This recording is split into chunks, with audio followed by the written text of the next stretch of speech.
जय हिंद। देश की जनता को 26 कुमार का बहुत बहुत नमस्कार। और जैसा कि सब देश की जनता देख पा रही है, आज हमारे स्टूडियो में जो गेस्ट आने वाले हैं वो किसी परिचय के मोहताज नहीं है। तो जोरदार तालियों के साथ मैं स्वागत करूंगा हमारे देश के महान नेता आनंद भाई का।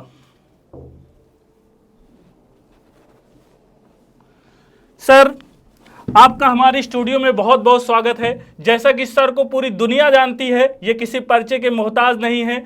और सर, बहुत दिनों से मैं 26 कुमार, बहुत दिनों से सर मैं आपकी प्रतीक्षा कर रहा था कि मैं आपका इंटरव्यू लूं, लेकिन ये सर मुझे सौभाग्य नहीं प्राप्त हो पा रहा था। और आज बहुत दिनों के बाद आप स्टूडियो में पधारे हैं। सर, इजाज़त हो तो हम कुछ सवाल से शुरुआत कर रहे हैं इस प्रोग्राम की।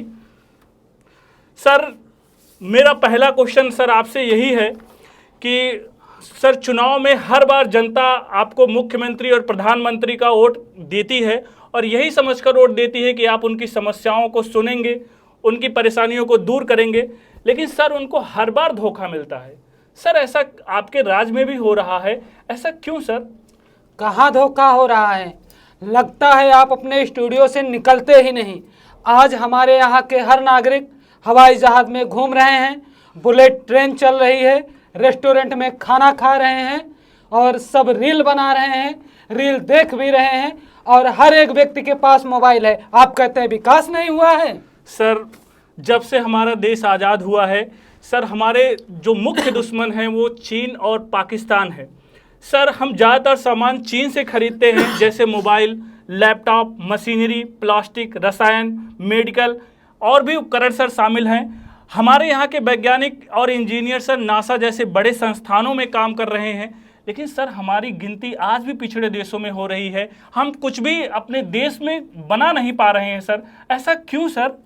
अभी इस पर काम चल रहा है जिसका असर आपको 2048 तक दिखेगा और इससे ज़्यादा इस विषय पर मैं कुछ भी बोलना उचित नहीं समझता। सर, हम लोग पहले राजा को भगवान मानते थे, फिर हम सर अंग्रेज़ों की गुलामी किए और बहुत संघर्षों के बाद हमने ये सोचकर आज़ादी लड़ी कि हम जब देश आज़ाद हो जाएगा तो देश में समानता आ जाएगी, भेदभाव की खाई मिट जाएगी। लेकिन सर, बहुत दिनों से मेरे मन में एक सवाल गूंज रहा था और शायद ये जनता का भी सवाल है। सर, जब कोई चतुर्थ ग्रेड की आप लोग भर्ती करते हैं सर, तो उसमें सबसे जो मिनिमम क्वालिफिकेशन पढ़ाई की आप लोग रखते हैं सर, वो 10वीं पास रखते हैं। और सर, आप अगर उसके खिलाफ कोई क्रिमिनल रिकॉर्ड है तो भी वो नौकरी नहीं कर सकता। और साथ ही आप समय सीमा भी तय कर देते हैं कि 60 से 62 साल की उम्र में वो रिटायर हो जाएगा। लेकिन सर, हमारे देश में नेताओं के जितने भी संवैधानिक पद हैं, और सर छोटे मोटे पदों की हम बात क्या करें, जो आपके सबसे बड़ा पद है राष्ट्रपति का पद, सर अगर उनका चुनाव होता है तो आज तक उनकी योग्यता कोई रखी ही नहीं है पढ़ाई की।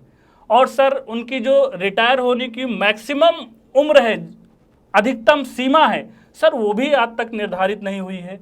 और सर, अगर हमारे देश का 30 साल का कोई युवा है और 75 साल का कोई नेता है या कोई मुखिया है, तो सर आपको क्या लगता है कि उनमें और उस नेताओं के बीच में क्या जनरेशन गैप नहीं आ जाता सर? ये सब बकवास बातें हैं। सेवा के लिए जुनून का होना आवश्यक होता है, इससे ज़्यादा मैं कुछ भी नहीं बोलूँगा। सर, मैं आपसे और भी कुछ क्वेश्चन पूछना चाहता हूँ शिक्षा पर, जैसा कि ये बहुत ही अहम मुद्दा होता है देश का। सर, जब से देश आज़ाद हुआ है, अनुच्छेद 21A के तहत 6 से 14 वर्ष तक के लिए सर शिक्षा फ्री रखी गई थी। और सर, आज जो गांव हैं, जो हमारे यहाँ के ग्रामीण अंचल हैं, वहाँ प्राइमरी स्तर पर जो बच्चे पढ़ाई छोड़ रहे हैं सर, उनके सामने एक ही मुख्य समस्या आ रही है, वो है अंग्रेजी माध्यम का ना होना और अलग अलग कक्षाओं का अभाव होना। इसके चलते सर ग्रामीण अंचल में शिक्षा बहुत मुश्किल होती जा रही है। इस समस्या को सर आप आसानी से चाहें तो हल कर सकते हैं, लेकिन सर इसके सुधारने की बजाय आप वहाँ पे मर्जिंग कर रहे हैं, ऐसा क्यों सर? देखिए, आपको पता है देश में कई सरकारी स्कूल हैं जिस पर ढेर सारा पैसा खर्च होता है। जब बच्चे ही विद्यालय में पढ़ने के लिए नहीं हैं तो उस पर हम खर्चा क्यों करें? मर्ज करके पैसा बचाने में क्या ही दिक्कत है? लेकिन सर, देश को मर्ज करने की बजाय अगर उसमें सुधार करके गरीबों का पैसा बचाया जाए, तभी तो सर देश आगे बढ़ेगा, तभी तो विकास होगा। अगर आप मर्ज करके स्कूल ही खत्म कर देंगे तो सर विकास कैसे होगा? कहा विकास तो हो रहा है, आज हम चौथी अर्थव्यवस्था हैं, ये विकास नहीं है? और क्या बताएं हम आपको विकास में। चलिए सर, हम आपसे एक और क्वेश्चन सर पूछना चाहते हैं, जो कि देश की जो युवा है, बहुत ही अहम सवाल है सर। आपसे मैं एक और सवाल करना चाहता हूं कि जब सर देश का 7वां वेतन आयोग लगा था, तो सर आपको याद है आप ही ने लगवाया था, और उसमें जो मिनिमम सैलरी चतुर्श्रेणी के एम्प्लॉय को मिलती थी, वो सब अगर हम उसके भत्ते जोड़ दें तो 28,000 रुपये मिनिमम है। और 8वें वेतन आयोग जैसा कि अभी आने वाला है सर, उसमें उनकी सैलरी और भी बढ़ जाएगी। लेकिन सर हमारे जो प्राइवेट सेक्टर हैं उनमें जो अभी नौकरियों का प्रावधान हो रहा है, तो सर बड़ी मुश्किल से मिलती नहीं है सर आसानी से। अगर मिल भी जाए तो 10 से 20,000 तक ही मिल पा रहा है। और सर आपकी जो योजनाएं चल रही हैं, जैसा कि शिक्षा मित्र हुआ, बैंक मित्र हुआ और रेलवे में अप्रेंटिस हुआ, इन सब की सैलरी भी 10 से 20 ही हज़ार है। सर कैसे आज का युवा इतनी महंगाई में अपने आप को कैसे एडजस्ट करेगा सर? उसके बारे में कुछ बताएं सर। ये सब फालतू की बातें हैं। लगता है आपको हमारी विरोधी पार्टियों ने पैसा खिलाकर हमारे खिलाफ भड़काऊ भाषण देने के लिए प्रेरित किया है। ये सब गलत बात है और इन सब बातों का हम जवाब देना उचित नहीं समझते।